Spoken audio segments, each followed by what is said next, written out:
Americans have successfully performed the world's first whole eye transplant, while Spaniards are protesting in large numbers against anti-Semitism. Pope Francis reminds us of the zeal in proclaiming the gospel, and Melanie Zarko does so through a fantastic musical. Did you know that true strength is also revealed in human weaknesses? If not, tune in to our news service. News for Thursday, November 16th. Safira Radio invites you. Welcome. Päivi Räsänen, a Finnish politician and former minister, has been acquitted by the Helsinki Court of Appeal from charges of spreading hatred against homosexuals. Räsänen expressed her gratitude to God and the privilege of defending freedom of speech. Her case began in 2019 when she criticized the Lutheran Church's stance on LGBTQI pride events on social media. Räsänen, a doctor and member of the Christian Democrats, sees her case as encouraging Christians to be bold in expressing their beliefs. The state prosecutor is considering an appeal to the Supreme Court. French evangelicals joined 100,000 participants in an anti-Semitism march in Paris, with almost all major political parties participating.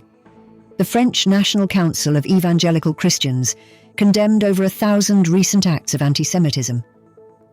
The march, organized by the presidents of the Senate and the National Assembly, was a response to rising tensions following the Israel-Gaza war.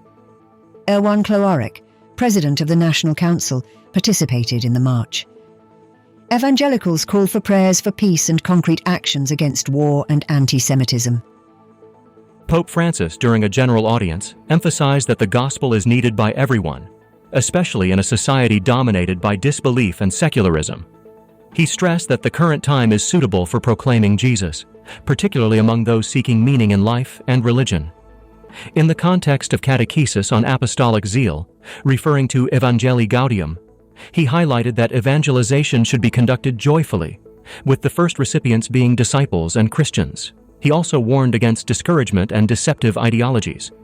The Polish Federation of Pro-Life Movements, in a statement, opposed the elimination of human life in its early stages and the claim that most Poles support pharmacological and surgical abortion. The pro-life organization emphasized the right to life at every developmental stage. Citing CBOS research, it noted that many Poles do not accept abortion for material or personal reasons and oppose abortion on demand. The Federation calls for respect for human rights, kindness towards unborn children, and protection of women from suffering and complications following abortion. On November 14th, a scientific conference dedicated to Jerzy Klinger, a Polish Orthodox theologian, was held at the University of Warsaw on the publication of his collected works. Organized by the Speculum Byzantinum Laboratory, the conference was opened by Bishop Michał Janocha. Speakers included Father Professor Henryk Paprocki, who discussed Klinger's theology. Born in Kiev, Klinger was interested in poetry and, after the war, became a priest and theologian actively participating in the ecumenical movement. The conference highlighted his contributions to theology and culture. At the NYU Langone Health Hospital in New York, the world's first eye transplant was successfully performed. The groundbreaking operation was part of a partial face transplant for 46-year-old Aaron James. The eye and face transplant surgery, which involved over 140 medical staff, lasted 21 hours. Aaron hopes to regain sight in his left eye, and his recovery progress is described as exceptional. This is the 19th case of face transplant in the USA and the first successful whole eye transplant in the world. The Spanish project Origin the Musical of Narnia aims to convey the Christian message behind C.S. Lewis's story. Collaborating with 200 volunteers and 12 churches, the musical has been staged in 4 cities, attracting over 4,500 viewers. Director Melanie Zarko aims to convey the gospel directly and clearly through art. The play, inspired by the book God in the Land of Narnia, has a real impact on viewers, encouraging interest in Christian values. True power lies not in domination or spectacular actions, but in humility and service to others. Jesus exemplifies and manifests power through acts of love and sacrifice, not boasting or displays of strength.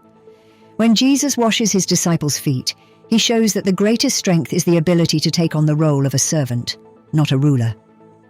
On the cross, Jesus reveals the ultimate power, which is the power of forgiveness and salvation, surpassing all human theories of strength or weakness. In the eyes of the world, Weakness can be true strength in the kingdom of God if it is an expression of trust in Jesus and a willingness to serve others. We are strong not through our personal achievements or talents, but through our ability to humble ourselves in love and service, following Christ's example. This was the news service of Sephira Radio, Catholics, Orthodox, and Protestants together. May God bless us all.